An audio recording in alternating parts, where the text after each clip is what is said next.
કે બ્રાહ્મણો મુખમાસીનો આ પોઈન્ટ સમજજો. આ પોઈન્ટ બહુ સમજવા જેવો છે. કદાચ કોઈ જગ્યાએ તમને લખેલો નહીં બોલે આપણે કે બ્રાહ્મણો છે મુખમાસીનો, કે બ્રાહ્મણોને એવું કર્મ લખીને આપી દેવામાં આવ્યું કે તમે છે ને ભગવાનના મુખમાંથી જન્મ્યા છો. બ્રહ્માની વાણી તમે છો, વાંગમય અસ્તિત્વ તમે છો, તમે બ્રહ્માના અપુરુષી શબ્દો છો. એ શબ્દો સમજવાનું જ્ઞાન તમને આપીએ છીએ. તો જાઓ, ભણાવો, જ્ઞાન આપો, વેદોની સમજ આપો, પવિત્ર રહો, એટલે તમે બ્રાહ્મણ બનો. બ્રાહ્મણ કે જેના મુખે બ્રહ્મ ભખાય, જેના મુખે બ્રહ્મની સમજ આપણને પડે, જે પોતાના મુખની વાણીથી બ્રહ્મ સુધી આપણને લઈ જાય, એવો બ્રાહ્મણ. એને આ કર્તવ્ય સોંપવામાં આવ્યું. તું બ્રહ્મને બતાવ કે કોણ બ્રહ્મ છે.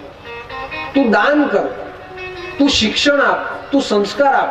બોલ્યા વગર સંસ્કાર લોકોને ખબર નહીં પડશે. આમ કરીને બ્રાહ્મણોસ્ય મુખમાસીનો, એટલે ભગવાનના મુખ એ બ્રાહ્મણો છે. એને તારે આ રીતે જીવન ગુજારો કરવો. તારો રોટલો નક્કી આપ. તને જે પૂછશે એ તને દક્ષિણા આપશે. યથાગતિ યથામતિ, એનો સ્વીકાર કરવાનો અને એનો ઉપભોગ તારે કરવાનો. આ વેદો વચન. મનુસ્મૃતિ પણ આ લખેલું છે મનુસ્મૃતિમાં. ત્યાર પછી તો બ્રાહ્મણસ્ય મુખમાસી બાહુ રાજંત કૃતા, કે જે ક્ષત્રિયો જન્મ્યા છે એટલે ભગવાનના બાવળેથી જન્મ્યા. અને આપણું જોર ક્યાં હોય? આ બાવળામાં. તો તમારી અંદર તાકાત આપી છે, તો એ તાકાતનો ઉપયોગ પ્રજાનું રક્ષણ કરવા કરજો. એટલે રાજાઓ ક્ષત્રિયો રહેતા મોટે ભાગે. ત્યાર પછી પ્રજાનું રક્ષણ કરજો, શાસ્ત્રોનું રક્ષણ કરજો, કોઈને દાન કરજો, અને એ પ્રમાણે ધર્મનું રક્ષણ કરજો. તમારું કામ એટલું જ કે તમે રક્ષક બનો. કેમ? જોર તમારા બાહુમાં છે. એટલે ભગવાને પોતાના બાહુનું જોર એ ક્ષત્રિયને આપ્યું. એટલે પહેલાના સમયમાં મિલિટરીમાં અમારા મહારાષ્ટ્રની સાઈડે ઘણા મરાઠાઓ જોડે, ક્ષત્રિય બધા મરાઠા. શિવાજીના સમયમાં ઘણા મરાઠા જોડા, આ બધા ક્ષત્રિય. રજપૂતાના રાઇફલ, આખી આપણી મિલિટરીની એક એ છે ને રજપૂતાના રાઇફલ, આ બધા ક્ષત્રિયો એમાં જોડાયા. હવે બધા જાય છે પણ પહેલા ક્ષત્રિયો જોડાયા. તો એ પ્રમાણે રક્ષણની જવાબદારી એને મળી. બ્રાહ્મણસ્ય મુખમાસીનો બાહુ રાજંત કૃતા ઉરુત દ્વેષ્ય, કે વેશ્ય ઉરુ ભગવાનની આ સંપત્તિમાંથી પેદા થાય. એટલે એને વેપાર સોંપી દીધું કે વેપાર કરજે, સાચી વસ્તુ, ગુણવત્તાવાળી વસ્તુ લોકોને કિફાયતી ભાવમાં આપજે. તારું કમિશન તને મળે એટલું જ રાખજે, પણ પછી કોઈના ગજવા કાતરીને વધારે લેતો નહીં. તારે વસ્તુઓ લોકો સુધી પહોંચાડવાની, ખાવા પીવાથી માંડીને વસ્તુઓ પહોંચાડ. વેપાર કર, ખેતી કામ કર, એ તારી વસ્તુ થઈ ગઈ. દાન કર, તને છૂટ. ક્ષત્રિયોને પણ યજ્ઞ કરવાની છૂટ, બ્રાહ્મણોને આ બધાને યજ્ઞ કરવાની છૂટ. અને એ પ્રમાણે સુવિધાઓ પહોંચાડ બધાના સુધી. પાક કરે, ખેતી કર, બધું કરે. એ કામ તારું છે. એટલે વિશ્વને કામ છે. ત્યાર પછી પદભ્યામ શુદ્રો જાય છે. શુદ્રો પગમાંથી જન્મે. એટલે એને એટલું જ કીધું, હવે તું એક કામ કર કે આ ત્રણેય વર્ણના જે લોકો આવી બધી સેવાઓ કરે છે તેની સેવા તું કરજે. કોઈક તો એવો હોવો જોઈએ ને કે આપણી સેવા કરે, આ બધુંને સુરક્ષિત રાખે, આ બધુંને ચોખ્ખું રાખે. તો આ બધાની સેવા, આ ત્રણેય વર્ણોના લોકોની સેવા કર, ભક્તિભાવ કરજે. બીજું કઈ કરવાની જરૂર નથી, ભગવાનને પ્રાપ્ત કરી શકશે. આ રીતે આ વ્યવસ્થા રચાય. અને એ વ્યવસ્થા રચાઈ જાય એટલે શૂદ્રોને પવિત્રતા કર. દરેક જગ્યા પર ચોખ્ખું કર, સેવા કર. એ બધાને કષ્ટ નહીં પડે એનું ધ્યાન તું રાખ. એવી સેવા સોંપવામાં. એટલે શૂદ્રો સેવા કરતા. તમારા બ્રાહ્મણ હોય તો દક્ષિણાથી જીવી લે, ક્ષત્રિય હોય તો રક્ષણ કરે. ને જે ક્ષત્રિય, જે સરકાર હોય, જે પગાર આપે એને જીવવાનું. વિશ્વ વેપાર કરીને જીવશે અને તમે લોકોની સેવા કરશો. એના બદલામાં જે તમને મહેનતાણું મળશે એ મહેનતાણું તમે વાપરજો અને એ રીતે જીવજો. આ રીતે ભગવાને બધાને રોટલા નક્કી કરી આપ્યા, ઝઘડતા પોતપોતાનો ભાગ. પણ અહંકાર, અજ્ઞાનતા અવશ્ય અહંકાર નહીં. હું મોટો, બીજા બધા મારા કીધા પ્રમાણે થવું જોઈએ. હું શાસ્ત્ર જાણું, પેલો કે હું રક્ષક કરું, હું રાજા છું, મારા પ્રમાણે થવું જોઈએ. એટલે કે હું વેપાર કરું, હું નહીં આપું તો તમે જીવશો કે? હું પેદા નહીં કરું તો તમે ખાશો ક્યાં છે? મારા પ્રમાણે ચાલુ. શુદ્રો આ બધા એને દબાવે, નહીં આવું નહીં ચાલે, આવું નહીં ચાલે, તું નીચો, તું નીચો, તું નીચો નીચો એમ કરી દીધું. એટલે શુદ્રો વ્યસનને લતે લાગ્યા પછી કે નહીં, અમને જો પછી બધી જગ્યાથી બહાર મૂકે છે તો પછી અમે અમારું આચરણ જુદું. અમને જ્ઞાન કોઈ આપવા વાળું જ નથી, તો પછી શું ખાવું નહીં ખાવું એ કઈ રીતે ખબર પડે? શું પીવું ન પીવું એ કઈ રીતે ખબર પડે? શું પહેરવું ન પહેરવું કઈ રીતે ખબર પડે? કોઈમાં અમને એન્ટ્રી જ નહીં. તો હવે અમે જે કરશું તે અમારું ધર્મ. એમનો તો આખું પછી અભક્ષ ભક્ષ થતું થઈ ગયું. એમની રેણી ઘેણી બદલાઈ ગઈ. એક પછાત અભણ રહી ગઈ પ્રજા, આખી અભણ થવા પછી જ્ઞાનદા થયું. અને એ પ્રમાણે અમે જે કર્યો તે કાયદો પછી એ રીતે ચાલુ થયું. પણ ભગવાને તો હળી મળીને રહેજો એમ કીધું. પોતાના રોટલા પોતે નક્કી કરીને ખાવા, આમ ભગવાન કહે. પણ આખો વિખવાદ અહંકારને કારણે મારું સત્તા, એની સત્તા નહીં, મારી સત્તા, આમ કરીને બધી જગ્યા ઉપર એકબીજાને દબાવતા દબાવતા દબાવતા ગયા. અને જાતિવાદ આજે પણ ચાલે. ઘણી જગ્યા પર છોકરાઓ ભણવા જાય ને તો જ્યાં શુદ્રના છોકરા પહેલા જ પૂછે કઈ જાતનો ભાઈ, અને ખબર પડે કે આ નીચી જાતિનો છે તો એને રેગિંગ કરીને હેરાન કરવામાં આવે. આટલી પરિસ્થિતિ આજે આ થવા માંડી દરેક જગ્યાએ. આ થાય છે. આવું કેમ થાય? એના માટે તો એટ્રોસિટી એક્ટ બની ગયો. આ ચલો ચોથા એક્ટની વાત કરું, છે કે નહીં આપણે એટ્રોસિટી, કે કોઈને જાતિવાદ પર જો આગળ ઉઠવામાં તો એને સુરક્ષા આપવા માટે એટ્રોસિટી બની. એટલે કાયદા તો સારા, વ્યવસ્થા જાળવવા માટે બન્યા, પણ એની પાછળ આ કામ આવી ગયું ઊભું. તકરારો પણ એટલી. પણ તમે મને એક વિચાર કરીને કહો, આપણે નક્કી કઈ રીતે કરી દીધું કે આ ચારે, એક ઊંચો ને બીજો નીચો, કઈ રીતે કર્યું? કોઈ બ્રાહ્મણને પૂજા જ નહીં હોપે તો બ્રાહ્મણ કમાશે કેવી રીતે? નીચેના વર્ગો જેટલા છે એને પૂજા નહીં સોંપે, કમાઈ કઈ રીતે? જો બધા જ પોતાનું રક્ષણ કરતા થઈ ગયા તો ક્ષત્રિય કમાશે કઈ રીતે? એનો મોભો શું રહેશે? જો બધા જ વેપાર કરતા થઈ જાય, આજે આ થયું છે, આજે આ વિશ્વમાં જ જાતવાદ જતી રહી, કર્મ પ્રધાન થઈ ગયું. કોઈ પણ જાતનો વ્યક્તિ વેપાર કરી શકે, કોઈ પણ જાતનો, આ બધું ભગવાને આખી પરંપરા ધીમે ધીમે ધીમે બદલી કાઢી. કેમ? આમાં મજા નથી, લોકો સમજતા નથી. જાતવાદ ઉભો થયો એટલે આજે હવે વૈશ્વિકરણ થઈ ગયું બધી જ વસ્તુ. શુદ્રો સાફ સફાઈની ના પાડી દેશે તો આ રોગચાળો કોણ અટકાવશે? અને એ પ્રમાણે ભગવાને જે કરેલું, હવે આજે કર્મ પ્રધાન બન્યું, આજનું વિશ્વ થોડું બદલાયું, થોડું પ્રેક્ટિકલ થયું. એટલે જો જે કામ કરે ને એની અટકી જ લખાવે. કોઈ બાટલી વેચતો હોય તો બાટલી વાળા, હવે કઈ જાતનો તે આપણને નહીં ખબર, પણ બાટલી પછી ઓળખ. કોઈ ભંગાર વેચતો હોય તેને ભંગાર વાળા ટક પડી ગઈ. કોઈ તમાકુ વેચતો હોય તો તમાકુ વાળા. હવે કઈ જાતનો એ પાછું ખબર નહીં પડે. આજે કર્મ પ્રધાન, કર્મ પરથી લોકો ઓળખાતા થયા. કોઈ વેદ બોલતો હોય, ચતુર્વેદી, ચારે વેદી એવું કહેવાય કે ચાર વેદ જાણે. કોઈ ઋગ્વેદ જાણે, ઋગ્વેદી, અટક ઋગ્વેદી પડી. તો એ પ્રમાણે કર્મ પ્રધાન હવે થયું છે. પણ આજે પણ આ બધું તો ચાલે જ છે. તો ત્યારે મને કહેવાનું થાય કે ઈશાવાસ્યમિદં સર્વમની જો દ્રષ્ટિ રાખી તો પછી ઊંચ નીચ નહીં આવી. અને એક વસ્તુ મને સમજાવવા કોઈ નહીં કે આજે હું કેવું તમને, ચાલો 1 2 3 આમ 4 જાત આપી દે, બ્રાહ્મણ, ક્ષત્રિય, વૈશ્ય, શૂદ્ર આપણે બનાવી દીધું, 4 પગથિયા કરી દીધા. ચાલો એ વસ્તુ બતાવો કે આ 4 ને કેમ એક જ માના 4 સંતાન, પહેલો જન્મ તે મોટો, બીજો જન્મ તે એનાથી નાનો, ત્રીજો, આ રીતે હોઈ શકે.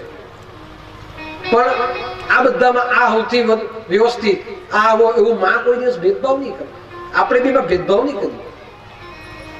જેની સાથે જેને પટે તે વાત અલગ છે.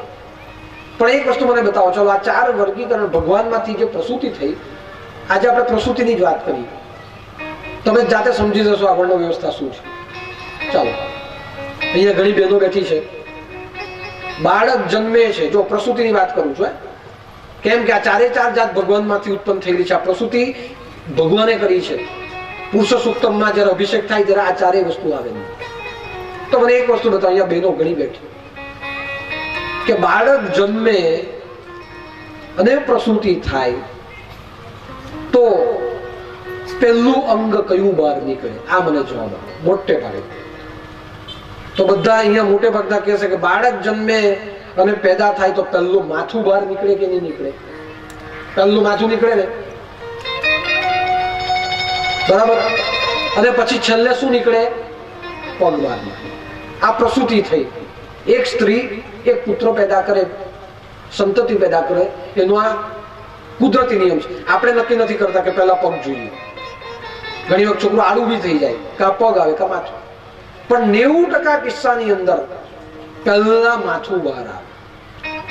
તેમ ભગવાને જયારે જાતની પ્રસૂતિ કરી ને આ બધા વર્ણોની, તો પહેલી પ્રસૂતિમાં છે ને માથું જ બહાર આવ્યું. હવે માથું બહાર આવે તો માથું બહાર આવે એટલે મોઢું, ખભા, હૃદય અને પગમાંથી માથામાંથી કયું અંગ પહેલું બહાર પડે? તો મુખ. બ્રાહ્મણ હશે મુખમાં હશે. સ્વાભાવિક છે, માથું આવ્યું તો પહેલું મુખ આવ્યું, એટલે પહેલો બ્રાહ્મણ આવી ગયો, મોટો ભાઈ પહેલો બહાર આવ્યો. પછી શું આવે? માથું આવી ગયું, પછી આ બાવડા આવ્યા, પછી પગ નથી આવતા, પછી નીકળે ત્યારે બાવડા. તો બાવડા એટલે શું? ભગવાને એ પ્રમાણે પ્રસૂતિ થઈ વર્ણન. તો બાવડા બહાર આવ્યા એટલે પછી ક્ષત્રિયો બહાર આવી, પછી પાછું હજુ બાળક બહાર આવે છે. તો શું આવી? છાતી. પછી શું નહીં? આપણે બાવડા પછી શું નીકળી? તો છાતી નીકળી. એટલે 75% 50% અંગ નાભી સુધીનું આવી ગયું એમ કહેવાય. આટલું અંગ. એટલે છાતી બહાર આવી એટલે વિશ્વ બહાર આવ્યું. અને પછી છેલ્લે જે બહાર આવ્યું નાભી પછીનો ભાગ, નાળ, એ બહાર નીકળ્યું. તે શું આવ્યું? આ તો આપણા. એટલે છેલ્લી પ્રસૂતિ થઈ તેમાં શુદ્ર. એટલે બોડી આખી એક જ નીકળે. મોઢું, ખભા, ત્યાર પછી છાતી અને પછી પગ. એક જે પહેલા નીકળ્યું તે મોટો. જો ને આપણે જોડિયા પેદા થાય તો બી કઈ ને કે બે જોડિયા થયા, બે હરખા જ દેખાય. આ જો કુદરતનો નિયમ સમજો ને, બે હરખા જ દેખાય. પછી તો આપણે પૂછે મોટો કોણ? જો બે હાથે તો બહાર નથી આવ્યો, જોડિયા બી હાથે નથી આવી. 2-3 મિનિટ પછીનો ફરક પડી જાય. તો ત્યાં કે મોટું કોણ? એમાં એવું છે, આ 5 મિનિટ પહેલા ને આ 5 મિનિટ પછી. હા, તો પછી જોડિયામાં બી એક મોટો નાનો થયો કે. પણ જો એ જોડિયાને તમે જુઓ તો બંને દેખાય પાછા સરખા જ. એમાં કોઈ નક્કી નહીં કરી શકે આ કોણ ને આ કોણ. એ માતાને જ ખબર પડે. પછી થોડા સિકલ બદલાય, મોટા થાય એટલે થોડું પછી આપણે ઓળખતા થઈએ કે આ થોડો કાણીઓ દેખાય ને આ થોડું આનું આમ આખું દેખાય. આના પછી હા થાય, આમાં કઈ ખોળ હોય. હવે આ થોડો કાણીઓ છે, આ થોડાનો કાન આમ છે, એના પરથી પકડાય. એ આપણે પકડ, ખામી પરથી આપણે પકડી. માં તો ખૂબી પરથી પકડે. અને માં જન્મજાત છોકરા મૂકો તો માં પકડી પાડે. આ પહેલા ને આ પછી. આ માનું મમતા છે. ભગવાન છે ને માં જેવો છે. બધા છોકરા સામે આવ્યા, આટલો જ ફરક પડ્યો છે. 2-2 વર્ષ, 3-3, 1.5 વર્ષ કોઈ ફરક નથી પડ્યો. પ્રસૂતિ થઈ, બધા જોડિયા જ પેદા થયા. અને જોડિયા જે પેદા થઈ ગયા, એક ખરું કે ભગવાન ઓળખે, આપણે નહીં ઓળખી. પણ પછી એના કર્મો પ્રમાણે બધાને વ્યવસ્થા મળી અને બધા કર્મોથી ઓળખાતા થયા. આમાં આ ખામીને આ ખૂબી. આ વેદ બોલી શકે, આ સમજાવી શકે બ્રાહ્મણ, પણ પાછો ગભરાટ કરાવી દે તો પૈસા પડાયો જાય. આ બી એક પાછો ગુણ પડી જાય, ગભરાટ. એટલે એ ખામી ને ખૂબી. એવી ખામી ને ખૂબી રક્ષકમાં બી આવી કે રક્ષણ બી કરે. અને જો આમ થઈ જાય, મગજમારી નહીં કરતો, ચાલ હું કેવું તેટલું મને આપી દે તો તારું રક્ષણ મેં નહીં કરું. ધમકાવાની ખામી પણ આવે, રક્ષણ કરવાની ખૂબી પણ આવે. વેશ્યો વેપાર કરવાની ખૂબી પણ આવી, પણ મીઠું મીઠું બોલીને ક્યારે આપણું કાપી પડે તેની ખામી પણ આવે. શુદ્રો સાફ સફાઈ કરવાની વ્યવસ્થા, ચોખ્ખાઈ કરવાની ખૂબી પણ આવે. પણ ક્યારે પછી આપણી સામે ખરાબ વર્તન કરે, ક્યારે આપણને ગાળ દઈ દે, અભક્ષ ખાઈ દે, અભક્ષ બોલી દે, ન બોલાય તો બોલી દે. કેમ? થોડું બધાએ છૂટા કરી દીધા એટલે એક ભણતરનો અભાવ રહ્યો. ન બોલવાનું બોલી દીધું. એ ખામી પણ આવી નહીં. પણ સંતાન તો બધા જોડિયા જ છે. કોઈ 5 મિનિટ પછી તો કોઈ 5 મિનિટ પહેલા. ફરક આટલો. પ્રસૂતિ તો એકી ઝટકે થઈ ગઈ છે. અને એ પ્રમાણે જો જોવા જાય તો બધા સરખા જ કહેવાય. કોઈ પહેલો ને કોઈ ચોથો હોય જ નહીં શકે. એ તો અહંકાર સત્તા સ્થાપવામાં હું આગળ આમ કરીને ચોથી જાતિ, ત્રીજી જાતિ, બીજી અને પહેલી કરી. પણ તમે એક બતાવો, જન્મ્યા તો બધા એક જ પ્રસૂતિના નિયમથી જ જન્મ્યા છે, તો પછી બધાની અંદર પરબ્રહ્મ છે. અને એ પરબ્રહ્મ છે એટલા માટે જ આ વિશ્વમાં બધા એકબીજા સાથે ઊંચ નીચ છોડવાની છે. તમે એક વસ્તુ બતાવો, ચાલો, એક ગામમાં એક ગાય સડીને મરી પડેલી છે, બરાબર? સડીને મરી છે 2 દિવસ થઈ ગયા, વાસ મારે છે. ત્યાંથી બ્રાહ્મણ પસાર થાય, કોઈ કે ભાઈ આ ગાયનો નિકાલ કરો, હું તો વેદ પાર્ટીમાં આ બધું મેં નહીં પકડું, આ બધું મારું કામ, હું અપવિત્ર થઈ જાય, આ બધું મેં નહીં પકડું, આ મારું કામ નથી. બીજાને બોલાવો, ચાલ બરાબર છે, વેદ બોલીએ, જા. પછી ક્ષત્રિય આવ્યો, ભાઈ આ ઉચક ને, મારું કામ દેશની રક્ષા કરવાનું, આ બધું ઉચકવાનો ધંધો મારો ને. ઠીક છે. પછી વેશ્ય આવ્યો, ભાઈ ઉચક, હું વેપાર કરવાનો, આ બધું કામ મારું, હું નહીં કરું. પછી શુદ્ર, મને તો 3 વર્ણના લોકોની સેવા કરવા, આવું બધું મેં નહીં ઉચકું. હવે જો કોઈ ન ઉચકે, આ 3 ને પૂછો ને પહેલા તો એક જ કે અમારું ને શુદ્ર ને સોંપો, વેઠવાળો કરવાનું કામ એનું છે ને સોંપો, ચાલો. અને એ પણ ન કરે તો એ બધું મેં નહીં કરું. તો એક વસ્તુ થાય ને કે કુવાઈ જાય, વાંસ મારે, ગંદકી ફેલાય, રોગચાળો ફાટે. અને જે રોગચાળો ફાટે એ રોગચાળો આ બ્રાહ્મણ, શુદ્ર, ક્ષત્રિય એવું જોઈને આવે છે કે બધાને જ લાગુ પડે રોગ? એ પહેલા મને રોગ બધાને જ લાગે. બ્રાહ્મણના ઘરમાં પણ રોગ જાય, ક્ષત્રિયના ઘરમાં પણ જાય. રોગ જાતપાત નથી જોતો, સીધો લાગુ પડે આપણે. હવે એ વ્યવસ્થા કોણે કરી? ચાલો શુદ્રને સોંપી, સાફ સફાઈ, શુદ્રે સાફ કરી લીધું. તો એક વસ્તુ તો થઈ કે રોગચાળો નહીં ફાટ્યો, કોઈ કે જવાબદારી સ્વીકાર. બીજી બાબત, શુદ્ર શું કરશે? એને સાફ સફાઈ કરશે. માનો કે એનું ચામડું ઉતારી લીધું, પછી એ શું કરશે? જો પહેલા કોઈ અડેકી નથી, પછી શુદ્રએ કામ કરવાની શરૂઆત કરી. ચામડું ઉતારી લીધું, ચામડું ઉતારીને ધોઈને વેચી દીધું.